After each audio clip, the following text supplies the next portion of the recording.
España amanece con la resaca de haber vivido su séptima huelga general. Los sindicatos consideran haber ganado esta partida, que el Gobierno debe rectificar sus políticas. El Ejecutivo mantendrá la reforma laboral, pero tiende una mano conciliadora a los sindicatos. Estos advierten, no habrá diálogo sin rectificación. ¿Qué tal? Muy buenos días. Comenzamos la jornada después, casi tan importante como la de la propia huelga, porque hoy se testará el alcance que ha tenido y se pulsarán las reacciones al paro. Por el momento, y como suele ser habitual, visiones encontradas del seguimiento que ha tenido. El Gobierno considera que ha sido moderado y los sindicatos todo un éxito. En Galicia incluso consideran que la convocatoria ha sido masiva. Enseguida les contamos todo lo que se vivió en esa jornada de paro. Antes repasamos otros titulares de la mañana. Zarpazo al futuro de las centrales térmicas de Cerceda y Asponte. Su continuidad pende de un hilo y con ella más de 2.000 puestos de trabajo en nuestra comunidad. Bruselas ha dado luz verde al decreto del carbón, que favorece a las compañías que usen carbón autóctono y por lo tanto perjudica a las gallegas. La Xunta dice estar indignada y exigirá al Gobierno central medidas compensatorias. Citroën hará en Vigo la primera furgoneta eléctrica fruto de su alianza con Mitsubishi. Galicia construirá la primera gama de esos vehículos 100% eléctricos de Europa. El grupo galo catapulta así a la factoría gallega a la vanguardia mundial de la industria del automóvil. El ciclista español Alberto Contador, ganador de la última edición del Tour de Francia, cuyo maillot amarillo se enfundó en 3 ocasiones, podría estar envuelto en un polémico caso de dopaje.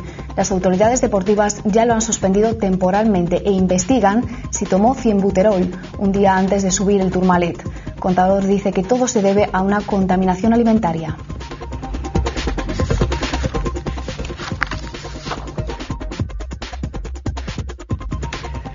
La primera huelga general del Gobierno de Zapatero tuvo en Galicia un seguimiento desigual por sectores, por territorios y hasta dependiendo del momento del día, porque la movilización empezó con fuerza por la mañana, pero se fue desinflando por la tarde cuando terminaron las manifestaciones. Aún así, Galicia despierta con la resaca de la huelga, una jornada en la que no faltaron escenas de tensión entre manifestantes y policía al abrir los comercios. Durante toda la jornada se sucedieron las quejas de trabajadores que querían acudir a sus puestos de trabajo y a las que los piquetes se lo impidieron. Incluso el Corte Inglés de A Coruña ha tenido que echar el cierre a primera hora de la mañana por primera vez en su historia. Vigo se convirtió ayer en el epicentro de las movilizaciones de Galicia. En Ourense, los piquetes paralizaron la actividad en los polígonos industriales, donde varias empresas ya secundaban el paro. Tras una larga madrugada a pie de carretera, ya de día, recorrieron el centro de la ciudad. Fue una noche muy larga y una madrugada más fría de lo esperado, pero el esfuerzo, dicen los implicados, valió la pena. En general, estamos plenamente satisfeitos porque entendemos que se está cumplindo a xornada de folga xeral no sector industrial. No había resquicios por los que colarse, aunque se hablaba de rutas alternativas. Eso sí, quienes optaron por la entrada principal del polígono de San Cibrao se encontraron de frente con los piquetes. Una actividad informativa que no todo el mundo entiende, pero que los sindicatos defienden más que nunca. A todo o mundo está nos dereito de ir a traballar e así yo trasladamos a todo o mundo. E todo o mundo que chegou aquí, unha vez que o piquete informativo lle informou do que estábamos facendo, pois sin ningún tipo de problema deu a volta. Y del polígono a la capital. A primera hora el centro recibió la visita de los piquetes, un paseo que empezó tranquilo y que poco a poco fue ganando en intensidad, hasta llegar a momentos puntuales en los que esa intensidad se convirtió en tensión. La ciudad parada durante las primeras horas de la jornada, un polígono industrial sin apenas actividad y 2 detenidos son el balance de este 29S ourensano. Si hay un buen termómetro de una huelga es el comercio. Muchos establecimientos gallegos amanecían con dificultades para abrir por la acción de los piquetes nocturnos y muchos de los que levantaron la verja se vieron obligados a cerrar. Solo los maniquíes hacían acto de presencia en los comercios de la Plaza del Lugo en A Coruña. El día amanecía tranquilo con algunos comercios que secundaron la huelga y otros que vieron imposible subir sus verjas. Actuaron por la noche los piquetes, llegamos aquí a las 8:30 de la mañana y ya habían colocado unos hierritos, unos alambres. La mayoría de los comercios de A Coruña han tenido problemas para abrir desde primera hora de la mañana. Sobre todo aquellos de la cadena de Inditex. Clavos, alambres y silicona taponaban las cerraduras y no permitían que los trabajadores accedieran a los establecimientos. Y mientras los cerrajeros hacían su agosto, la marcha de los piquetes iba cerrando locales a su paso. El Corte Inglés cerraba sus puertas por primera vez en la historia, motivado por una huelga. Ahora el jefe fue el que tomó determinación y dice, pues nos vamos, punto. Además destrozaron la oficina. Llamé 4 veces a la policía local. Una mañana ajetreada en A Coruña con cortes de tráfico y altercados, todo ello previo a la manifestación convocada para mediodía. En Lugo la jornada comenzó con mucho movimiento, pero escasa actividad. Han sido pocos en la ciudad de Lugo los establecimientos como este que han decidido secundar la huelga de forma voluntaria. La mayoría ha optado por abrir sus puertas a primera hora de la mañana, pero ha decidido cambiar de opinión ante la presencia de los piquetes. Visitaron todos los locales abiertos. Que ten que salir algún trabajador, si no nos podemos ir de aquí. Y si no va un peche... Y hasta conseguir su objetivo, los empresarios mostraron su indignación por las formas. Coaccionados, sí, porque es un derecho constitucional a la huelga y a trabajar. Entonces yo creo que las fuerzas del orden deberían proteger tanto el derecho a la huelga como el derecho a trabajar, cosa que no están haciendo. Te obligan, no es que no quieras cerrar, es que te obligan porque te rompen los cristales, luego te sale más caro el cristal que lo que puedes hacer en un día. No consiguieron sus objetivos en todos los establecimientos. Para José Antonio, esta es su 7ª huelga general y en ninguna ha cerrado. Hoy ha recibido la visita de los piquetes, pero se ha resistido. Me han dicho que entonces, que ya que no cerraba, pues que irían a comprar la tienda de al lado. Yo, en fin, esas decisiones ya cada uno, pues que compre donde mejor crea conveniente. Hubo momentos tensos. Pues reclámale al gobierno. ¿A quién me reclamas? ¿A mí? Pero en general reinó la calma. Una misma postura, pero de nuevo división sindical. UGT, Comisiones Obreras por un lado y la CIGA por otro mostraron su rechazo a la política laboral del Gobierno central. 2 manifestaciones diferentes en cada una de las ciudades gallegas que, según los sindicatos, sacaron a unas 100.000 personas a la calle.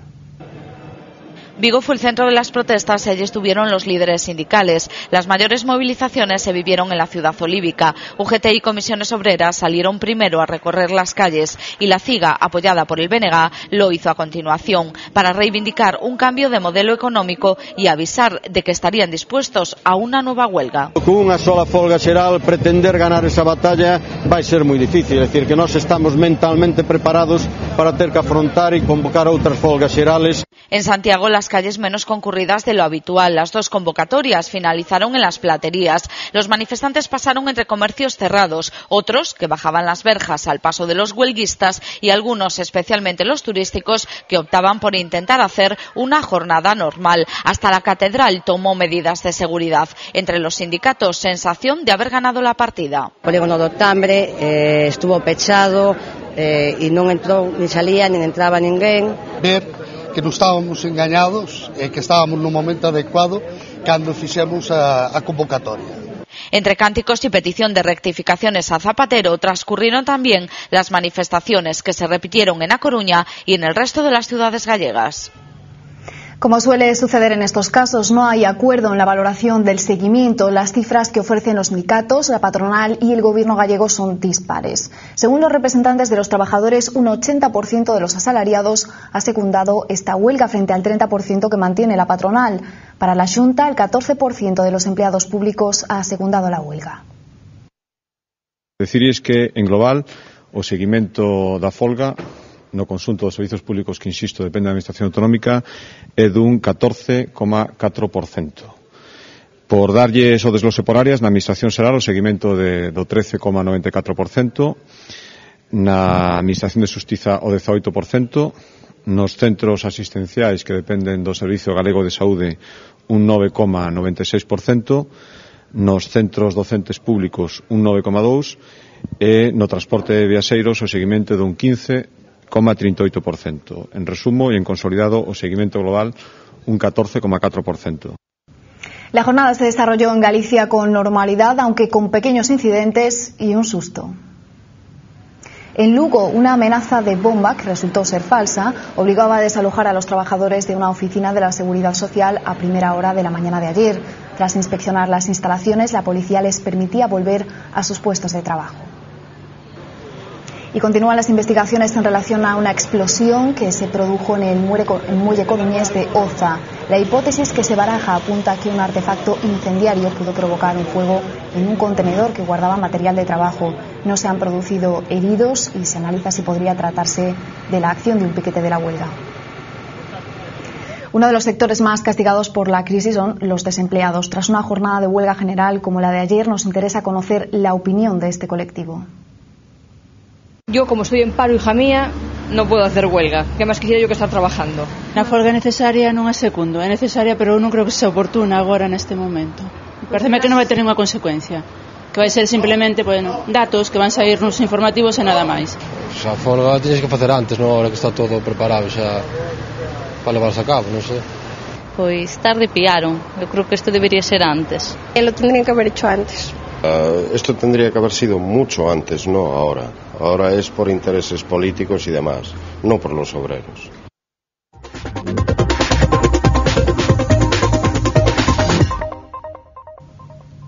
En el resto de España, el 29S se saldó con diversos incidentes aislados y más de 70 detenciones. Madrid fue una de las comunidades que más secundó el paro. El enfrentamiento más grave se produjo en Getafe, a la entrada de la empresa aeronáutica CASA. La carga policial provocó 9 heridos y hubo al menos 8 disparos al aire. El sector más afectado fue el de los transportes y el que menos el comercio. Las horas de más tensión se vivieron a primera hora de la mañana. En Mercamadrid, los camiones no pudieron entrar a tiempo y la marcha de los manifestantes cortó la Gran Vía. En Barcelona, la industria ha sido el sector donde más se ha notado la huelga. Según los sindicatos, ha sido secundada por casi el 100% de los trabajadores. El enfrentamiento más grave se produjo en pleno centro de la ciudad, donde se provocó una auténtica batalla campal entre manifestantes antisistema y la policía. Los sindicatos se han desmarcado de estos incidentes violentos. Al menos 53 personas fueron detenidas en Cataluña por los disturbios. La huelga también paralizó la actividad de los puertos de Valencia y Alicante. La capital valenciana, además de la acción de los piquetes, ha afectado al comercio, al transporte urbano y a los polígonos industriales. La carga policial contra unos manifestantes dejó al menos 6 heridos. En Andalucía el seguimiento fue uno de los más altos, según los sindicatos, y los incidentes provocaron una decena de detenciones. Menos relevancia tuvo la huelga general en el País Vasco, y es que las principales centrales nacionalistas ya realizaron una primera jornada de huelga el pasado 29 de junio. El Gobierno ha valorado esta jornada de huelga como moderada y desigual. Celestino Corbacho no quiso entrar en cifras y mostró un tono especialmente conciliador durante todas sus intervenciones. Corbacho explicó que el seguimiento fue amplio en sectores como el automóvil, con casi un 100% de participación. En cambio, otros sectores como la hostelería, en otros sectores como este de la hostelería, baja hasta un 3%. La huelga ha tenido un seguimiento desigual y un efecto moderado. Esta es la valoración que hace el Gobierno de la huelga. Esto hace a la vez muy difícil reducir la jornada a una sola cifra, lo cual no resta importancia a la convocatoria de la misma. El Gobierno sigue tendiendo la mano a los sindicatos e insta al diálogo, pero no dará marcha atrás a la reforma laboral. Desde Comisiones Obreras y UGT ya han señalado que no se van a sentar en la Moncloa si no hay rectificación. El Gobierno tiene que reaccionar. Tiene una magnífica oportunidad de escudarse y apoyarse en esta demanda, en esta exigencia de la ciudadanía de este país. La reforma laboral es reversible. Lo que se cambia con una ley se puede modificar con otra ley. Que el Gobierno rectifique. Este es el objetivo final de la primera huelga general al Ejecutivo de Zapatero. Es la séptima de la democracia. En el trasfondo está la reforma laboral y a la vuelta de la esquina la de las pensiones. El Gobierno se muestra conciliador y lleva días tendiendo la mano a los sindicatos. Hay un ofrecimiento a reunirnos cuando ellos deseen. Inmediatamente después de producida la huelga, el Gobierno seguirá con la mano tendida a los sindicatos. Eso es lo que el Gobierno quiere compartir y está dispuesto a hacer el máximo esfuerzo de diálogo. Pero para las centrales solo vale dar marcha atrás. Dicen que una ley se cambia con otra. El Gobierno vuelva a la senda de la razón y corrija unas políticas muy negativas. Sería, en nuestra opinión, el mejor camino que podría emprender el Gobierno, renunciando también aquí a la dinámica de reformas. La huelga general ya hizo torcer el brazo a los predecesores de Zapatero. En 1988 el 14D obligó a Felipe González a retirar las medidas y afrontar el denominado giro social. Y después de la de 2002, José María Aznar retiró el decretazo. La rectificación o no del Gobierno será el barómetro definitivo del 29S. España no estuvo sola en su día de huelga. 10 países europeos se movilizaron durante la jornada de ayer para protestar por las medidas de austeridad aplicadas en la Unión. El punto de encuentro fue Bruselas. Su lema es no a la austeridad, prioridad al empleo y al crecimiento. Según los sindicatos belgas, han protestado hasta 100.000 personas. La policía ha reducido ese número hasta 556.000. Además, al menos 216 personas han resultado detenidas.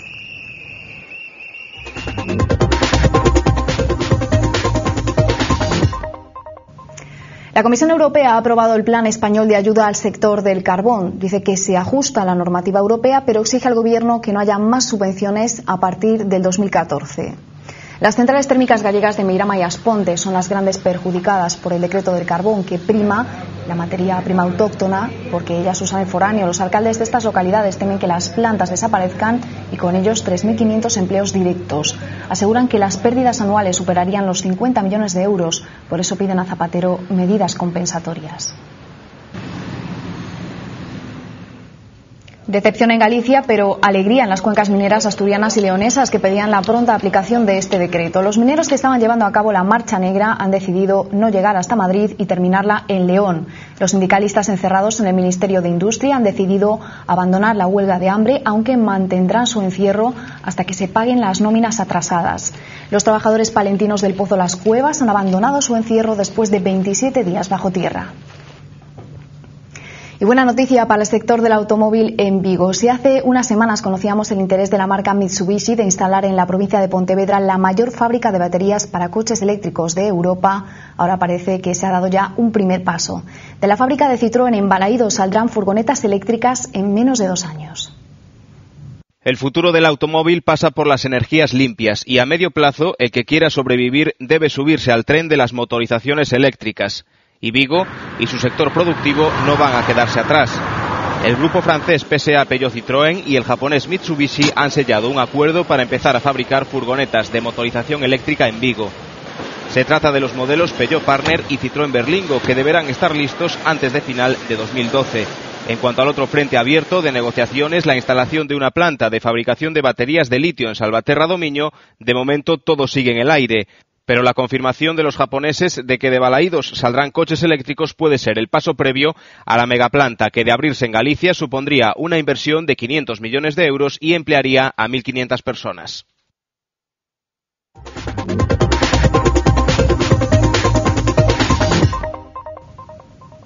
La Comisión Europea da marcha atrás y no expedientará a Francia por discriminación en las expulsiones de gitanos rumanos. El Ejecutivo Comunitario se ha limitado a anunciar un procedimiento de infracción contra el país galo por la incorrecta aplicación de la norma europea sobre la libre circulación de personas, una medida que ha resultado un tanto descafeinada. No solo la Comisión concede a París 2 semanas más de plazo para cumplir la ley, sino que renuncia a abrir el otro procedimiento por discriminación que Viviane Reding, la comisaria de Justicia, creía inevitable.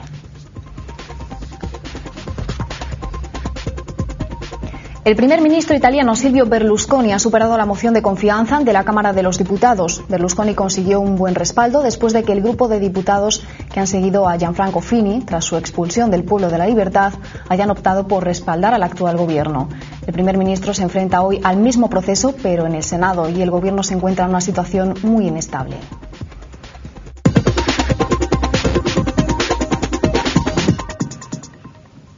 El ciclista español Alberto Contador, ganador de la última edición del Tour de Francia, cuyo maillot amarillo ya se enfundó en 3 ocasiones, podría estar envuelto en un polémico caso de dopaje. Las autoridades deportivas ya lo han suspendido temporalmente. El ciclista madrileño ha dado positivo en un control antidoping llevado a cabo el pasado 21 de julio en el transcurso del Tour de Francia, en el que se le detectó la sustancia clenbuterol. El test se llevó a cabo en la jornada de descanso de la Ronda Gala, un día antes de la etapa en la que se subía al Tourmalet.